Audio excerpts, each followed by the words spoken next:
Pourquoi on ne siffle pas la nuit?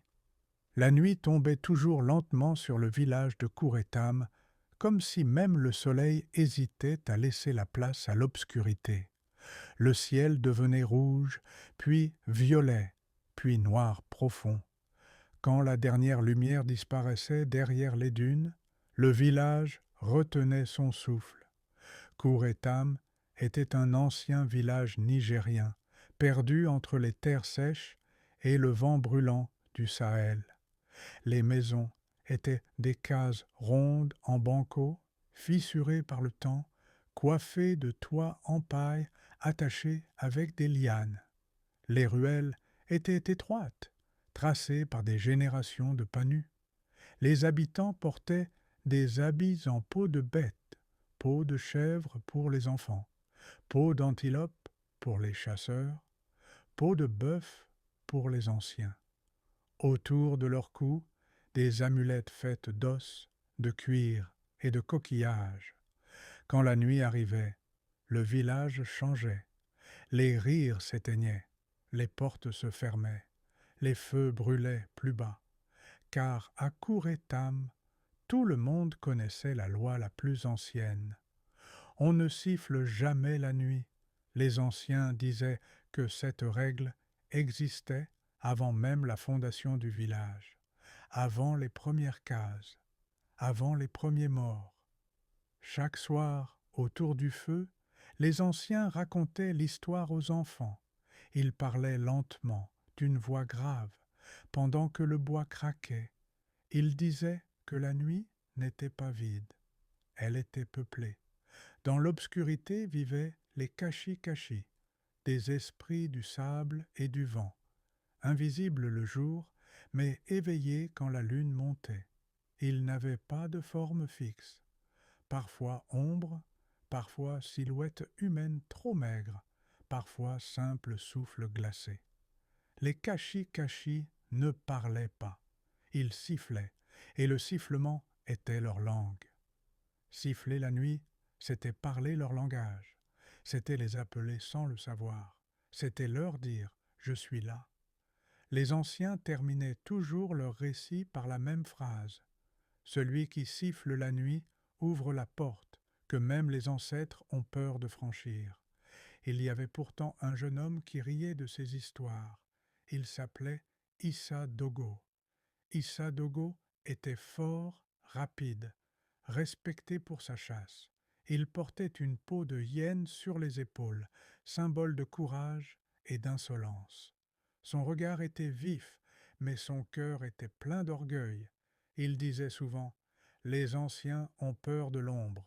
Moi, je n'ai peur de rien. » Un soir, alors que la lune était ronde et blanche comme un os poli, Issa Dogo revint tard de la brousse. Le village dormait déjà. Les feux étaient presque éteints. Il marchait entre les cases, seul, quand il entendit le vent siffler doucement entre les toits de paille. Il sourit. Même le vent siffle, murmura-t-il. Pourquoi pas moi? Il leva la tête vers la lune et il siffla. Un sifflement long, clair, provocateur. Aussitôt, le vent s'arrêta. Le silence tomba comme une couverture lourde. Même les insectes se turent. Puis, très loin, un autre sifflement répondit. Issa Dogo sentit un frisson lui parcourir l'échine. Il se força à rire. Un oiseau, dit-il à voix basse. Mais le sifflement se rapprochait. Il tournait autour du village, lentement, comme un animal invisible. Les portes des cases se mirent à grincer.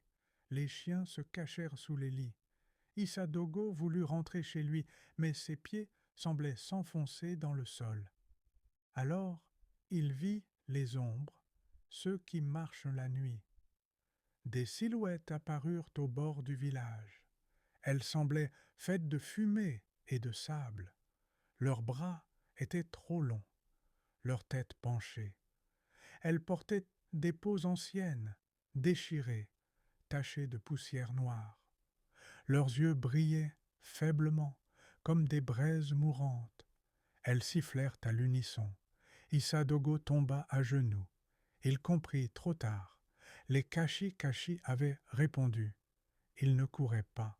Ils avançaient, lentement, inévitables. Quand ils furent autour de lui, le monde sembla se plier. Le froid entra dans sa poitrine.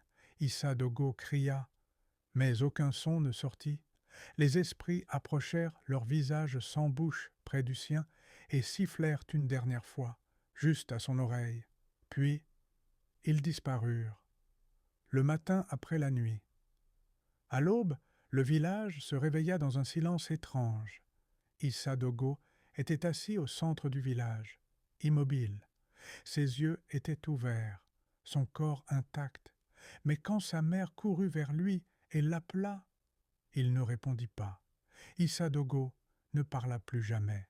Quand il essayait, seul un sifflement faible sortait de sa bouche. Un sifflement triste, comme celui du vent dans un crâne vide.